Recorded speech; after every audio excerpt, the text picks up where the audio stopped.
చెప్పాను కదా. సరే కాకి ఎలా వస్తుంది?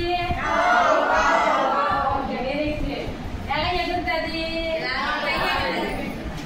దానికి ఎన్ని రెక్కలు ఉన్నాయి? కాళ్ళు 2 కాళ్ళు. ఓకే, మీకు తెలుసు కదా. సరే కాకి పాట చెప్పాను కదా. అలాగే కాకి గురించి కూడా చాలా సార్లు చెప్పుకున్నాం.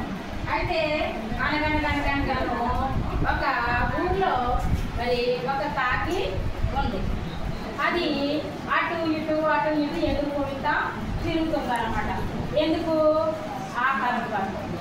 తిరిగిన తర్వాత దానికి దొరికింది హాయిగా తింది. ఏం చేసింది? తినేసింది. తిన్న తర్వాత దానికి దాహం వేసింది. ఎవరికి? దాహం వేస్తే ఎండ చాలా విపరీతంగా ఎండ ఉందన్నమాట. సూర్యుడు బాగా ఎండ ఉంటుంది కదా, మనకి పైన సూర్యుడు ఉంటాడు ఆకాశం పైన. అది బాగా ఎండకు ఉంటుంది కదా. ఎండలోకి వెళ్తే మనకి ఎలా ఉంటుంది?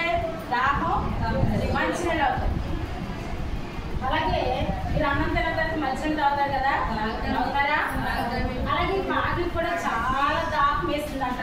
అప్పుడు ఏం చేయాలని గబగబా మంచినీళ్ళు కలుపు ఊర్లోకి ఎగురుకుంటూ వెళ్ళింది. వెళ్ళిన తర్వాత వెళ్ళి అడగడానికి ఒక ఇంటి దగ్గర ఒక కొండ కనబడుతుంది. ఇక్కడ ఏం కనబడుతుంది? ఈ కొండ కనబడగానే కాకి వెళ్ళి గబగబా కొండ పైన వాలి లోపలికి వంగి చూస్తే అందులో ఏమున్నాయి? కొండలో ఏముంటాయి? అయితే ఆ నీళ్లు కనబడ్డాయి దానికి. అమ్మయ్య, నీళ్లు ఉన్నాయి, తాగేద్దామని గబగబా లోపలికి బుక్క పెట్టింది. పెడితే లోపల ఎక్కడో అడుగుని కొంచెం నీళ్లు ఉన్నాయి. కొండలు ఏమన్నాయి? కొంచెమే ఉన్నాయి. కొండ బాగా పెద్దగా ఉంది కానీ కొండలో కొంచెం నీళ్ళు. కాకి పాపం తాగుదామంటే దానికి అవి అందట్లేదు. అప్పుడు ఆలోచించింది, ఏం చేయాలి? దాహం అవుతుంది, బాగా దాహం అయిపోతుంది. సరే, అప్పుడు ఆలోచించింది కాకి. ఏమని ఆలోచించింది? ఏం చేస్తే బాగుంటుంది అని ఆలోచించింది. తర్వాత దానికి ఒక మంచి ఆలోచన వచ్చింది అనమాట. ఏమని? నీళ్ళు ఎక్కడో అడుగునున్నాయి, అయితే రాళ్ళు తీసుకొచ్చి గులక రాళ్ళు అందులో వేస్తే నీళ్లు రావచ్చు అని ఆలోచించింది. ఏమని ఆలోచించింది? అందులో ఏం వేయాలనుకుంది? రాళ్ళు. అప్పుడు గబగబా ఎగురుకుంటూ, చూడండి ఇక్కడ గులక రాళ్ళు, ఎగురుకుంటూ వెళ్ళి రాళ్ళు ఎక్కడ ఉన్నాయి? చిన్న రాళ్ళు తన ముక్కుతో పట్టుకొని ఒక్కోట తీసుకొచ్చి కొండలో వేస్తుంది. ఇక్కడ చూడండి, ఇక్కడ కొండలో వేస్తుందా? వేసిన తర్వాత అలా మెల్లగా ఒక్కొక్క రాయి అందులో వేయగా రాళ్ళన్నీ అడుగుకి వెళ్ళిపోతాయి. రాళ్ళు ఎలా ఉంటాయి? బరువుగా ఉంటాయి. రాళ్ళు వేయగానే నీళ్ళన్నీ పైకి కొంచెంగా పైకి వచ్చేసినాయా? చూడండి, వాటర్ నీళ్ళు వచ్చేసి ఇచ్చేసారా?